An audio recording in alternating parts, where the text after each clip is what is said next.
suis attristé de voir que même la France profonde, la France la plus profonde, n'est-ce pas, n'est pas épargnée par certaines associations scélérates, d'accord, briseuses de famille. Des associations qui en réalité sont censées venir en aide aux familles, aux enfants, mais qui sont là en train de favoriser le déchirement familial. C'est un drame absolu. Cet après-midi, j'ai été à la rencontre de personnes qui étaient là sur le terrain en train de dénoncer l'attitude scandaleuse, d'accord, scandaleuse de l'ASE, pour ne pas dire une attitude criminelle. Et quand je dis criminel, je pèse mes mots, mon ami, je pèse mes mots. Lorsque vous avez un père de famille, une mère de famille, qui a un enfant qui est placé de force, ce couple pour lequel en réalité il n'y a rien à reprocher, c'est un couple lambda, vous comprenez? C'est un drame absolu. Donc quand je parle de criminalité, de cette association criminelle, vous avez ici, j'ai rencontré donc une personne qui a une fille, qui a elle-même des enfants qui ont été placés, qui lui ont été arrachés, et cette fille, dont vous verrez le témoignage donc du papa, a mis fin à ses jours. Pourquoi est-ce qu'elle a mis fin à ses jours? Tout simplement parce qu'elle a été harcelée par l'ASE. Les menaces, le harcèlement, le manque de justice. Nous savons très bien que cette association scélérate, qui est l'ASE, l'aide sociale à l'enfance, qui est censée venir en aide socialement aux enfants, pratique en réalité une politique de harcèlement, de démoralisation totale, d'accord, tout en essayant de monter un parent contre un autre. Vous verrez dans les témoignages, vous allez voir les personnes que j'ai rencontrées, des gens formidables, qui en réalité, eux, leur histoire, quelque part, si je puis dire, malheureusement, est scellée, c'est réglé en fait. L'un a perdu sa fille, ses enfants ont perdu leur maman, une, malheureusement, a été placée en famille d'accueil, aujourd'hui, majeure et étudiante, et je lui souhaite pleine réussite, a la possibilité de devenir une grande avocate. J'espère que ce sera au service de cette cause, cette noble cause qui consiste à sauver les enfants, à retirer les enfants des griffes de ces associations de malfaiteurs, ces associations mauvaises et criminelles, je le répète.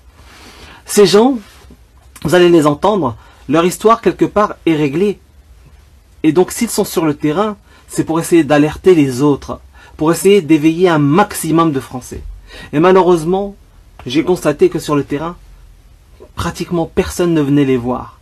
Personne ne venait les voir. Tout du moins au moment où moi j'y étais, il n'y avait pas grand monde. Peut-être une ou deux personnes qui venaient poser la question, mais qui n'avaient pas conscience en réalité de l'enjeu. Parce qu'ils ne sont pas touchés, ils ne sont pas affectés par ce drame, par ce harcèlement d'État quelque part, puisque l'ASE est une association financée par l'État, avec la complicité de la justice. Une justice à plusieurs vitesses qui met en réalité en difficulté les petites gens. Quand vous avez des moyens, quand vous avez les moyens financiers, que vous êtes quelqu'un de bien placé, que vous avez du pognon tout simplement, eh bien vous avez la possibilité de vous défendre.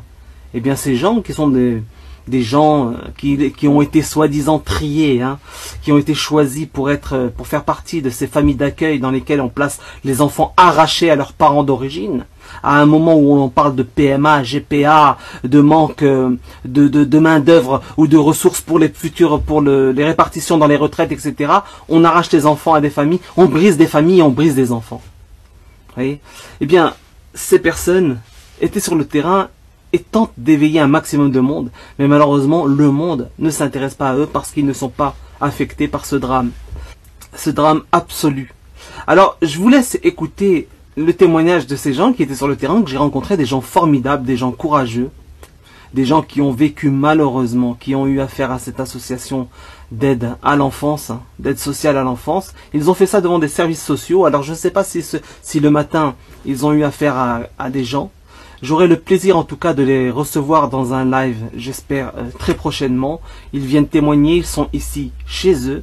Ils ont mes coordonnées, ils ont les coordonnées de la chaîne, ils sont ici chez eux, viennent ici témoigner quand ils veulent. Et je leur donnerai les coordonnées de toutes celles et ceux qui, justement, comme nous autres, dénoncent l'attitude misérable, minable de cette association.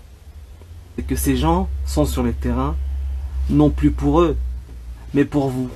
Donc, ce serait vraiment génial qu'un maximum de personnes leur apportent un soutien. Je vous laisserai leurs coordonnées, tout du moins le site de l'association sur lesquelles vous pouvez les joindre dans le descriptif de cette vidéo. Je vous laisse écouter ce qu'ils ont à dire. Cette rencontre qui a été pour moi franchement très enrichissante. Et je salue encore le courage de ces gens qui restent toute une journée dans le froid, parce qu'il fait froid. Il fait frais, hein, vraiment. En train d'essayer d'éveiller les gens. Des gens qui malheureusement, dans leur grande majorité, en ont rien à faire. C'est triste, c'est démoralisant, c'est démotivant, mais on garde la pêche, pour ne pas dire le kiwi. Et on ira jusqu'au bout, jusqu'au jour où la majorité se réveillera, d'accord, et dira stop à ce système que les Gilets jaunes ont dénoncé depuis presque un an maintenant. C'est le même ennemi. Ce système est l'ennemi de sa population. Ça, il faut que vous le compreniez. Tout du moins, nous l'avons compris. Essayons de faire partager un maximum